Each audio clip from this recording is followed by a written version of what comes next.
প্রিয় পঞ্চম শ্রেণীর ছাত্রছাত্রী 2025-এর রায়মার্টিন প্রশ্নবিচিত্রার প্রথম পর্যায়ক্রমিক মূল্যায়নে বাংলার 6 নম্বর স্কুলের সমস্ত প্রশ্নের উত্তরগুলো করে দিলাম।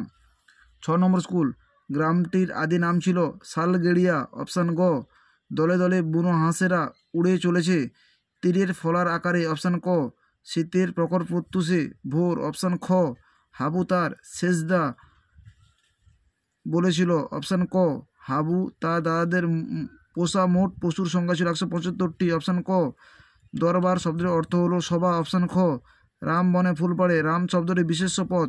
অপশান ক, গাঢ় নীল রেখাংশটি পদটি হলো বিশেষণের বিশেষণ। অপশান ক, শান্ত শব্দটি সন্ধি বিচ্ছেদ করো।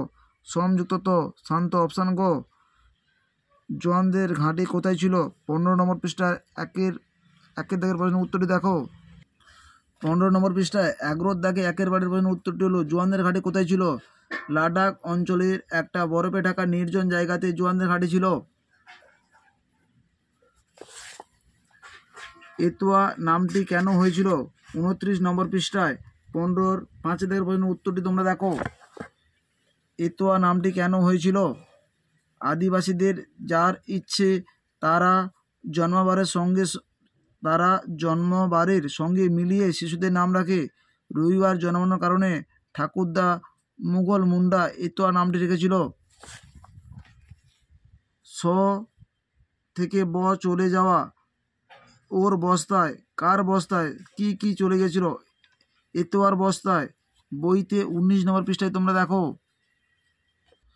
এতোয়ার বস্তায় চলে যায় টোকে আম, শুকনো কাঠ, মেটে আলু, খুঁড়ে বের করা মাটি থেকে, মজা পুকুরের পাড় থেকে তোলা শাক, সবই বস্তায় চলে যায়। আমি লুকিয়ে ছাদে উঠতুম প্রায় দুপুরবেলায়। আমি কে? রবীন্দ্রনাথ ঠাকুর। সেইখানে অত্যন্ত একলা হয়ে থাকতুম। কোথায় কখন অত্যন্ত একলা হয়ে থাকতো? দুপুরবেলা ছাদে কত একলা হয়ে থাকতেন। পাখির কাছে ফুলের কাছে কবিতাটি কার লেখা? আল মাহমুদের লেখা। পাখির কাছে ফুলের কাছে কবিতায় সেই রাতের জেগে থাকার দলে কারা কারা ছিল? 36 নম্বর পৃষ্ঠা 10-এর 5-এর পয়েন্টের উত্তরটি তোমরা দেখো। 36 নম্বর পৃষ্ঠা 10-এর দাগে 10.5 পয়েন্টের উত্তরটি তোমাদের লিখতে হবে। বিমলার অভিমান কবিতায় ছাগল কোন গাছকে মুড়িয়ে গিয়েছিল?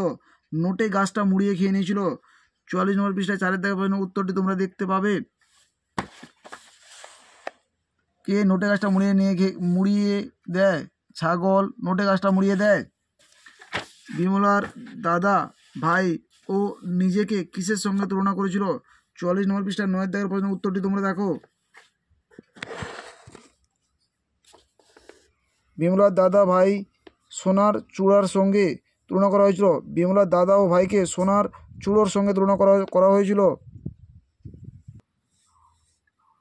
ডাক দিয়ে আয় আয়, কে কাকে ডাক দিয়েছে? উটকো পাহাড় কবিকে ডাক দিয়েছে। 3-এর দাগে উদাহরণ সহ সকর্ম ক্রিয়ার সংজ্ঞা দাও। 177 নম্বর পৃষ্ঠা 15 দাগের প্রশ্নের উত্তরটি তোমরা দেখো। 177 নম্বর পৃষ্ঠা 15 দাগে সকর্ম ক্রিয়া কাকে বলে? উদাহরণ।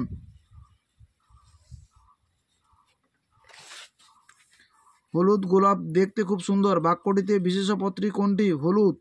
সন্ধি বিচ্ছেদ করো। ক্ষুণ্ণিবৃত, ক্ষুধা যুক্ত নিবৃত্ত, ক্ষুণ্ণিবৃত।